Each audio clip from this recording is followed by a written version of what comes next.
Hey, how you doing? I'm good. How are you? I'm good.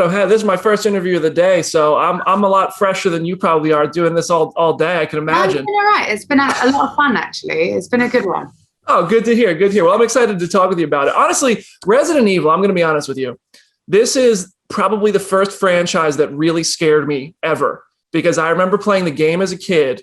I was too scared to play it. I told my mom, I was like, I need to get a new game. We went and got Super Smash Brothers. And then I tried to read the book anyway. And I got like 10 pages in and like somebody got a chunk of their body bitten out and then my imagination went crazy. Couldn't do it.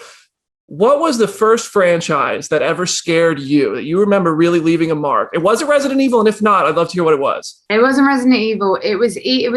I watched, does The Exorcist count as a franchise? I feel like it does, right? Yeah, I think watched that when I was way too young. It was my 8th birthday sleepover and it came on the TV and we all watched it and my mum got in so much trouble from the other parents. She got called into the school because like 4 of them are traumatized.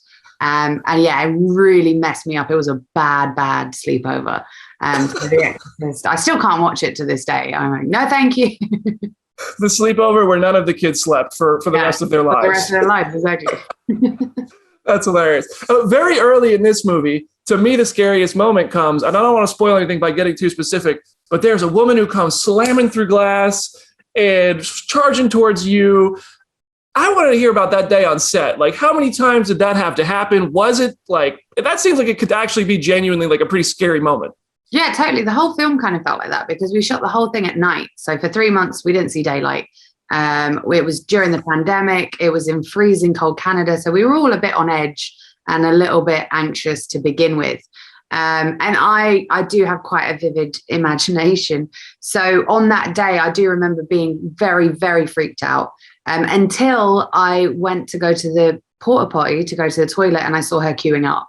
And then I was kind of like, okay, you're just a person. Everything is all right.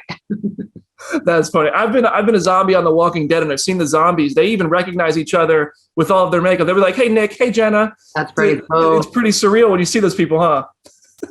Yeah, well, I would make friends with the stunt guys, and then suddenly they'd be in makeup, and I wouldn't want to talk to them. And I'd be like, "Sorry, Gary, not today.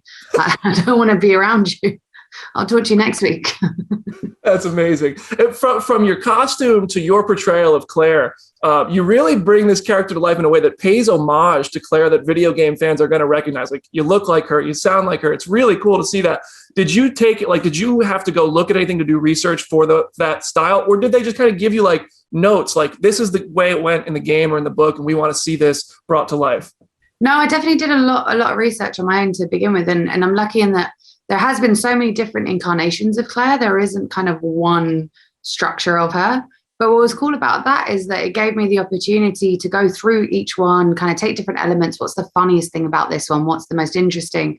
What look kind of resonates the most with the fans? And I wanted to build almost like an ultimate Claire out of all the different versions of her out there. And one that I knew the fans would kind of love and recognize. And so that was kind of my mentality for it. Obviously, there's certain things that you can't directly translate, unfortunately. The ponytail was a big deal, but any girl will tell you that a ponytail in the rain in film does not look cute. So there's certain things that you've just got to change because it is a different medium. But I definitely tried to build her for the fans and build her out of the expectations that the fans had before. I think you did a really cool job, and you made it a badass character that we could really root for. And so I'm not going to spoil anything again, but throughout the film, especially towards the end, there are some seeds planted that seem like there are plans for future installments. I'd love to hear, when you came on board for Claire, did they kind of map out like an overarching story that goes through multiple films, or is that a discussion that starts later? That's a discussion that starts later with this one. I think we really kind of wanted to focus on getting this one right and finding the balance of survival horror that we haven't seen in film adaptations of Resident Evil before. So we kind of have all our resources in the moment into that. And then, shooting during a pandemic, it was sort of really rough and tumble, and we were just trying to get it done.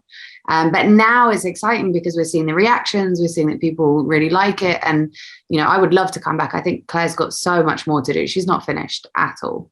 Oh yeah, we're ready for more of you. Thank you so much. It's so good to talk to you. This was survival horror on steroids. It was cool. So thank you so much for the time. Congratulations. I can't wait for everybody to go see Welcome to Raccoon City.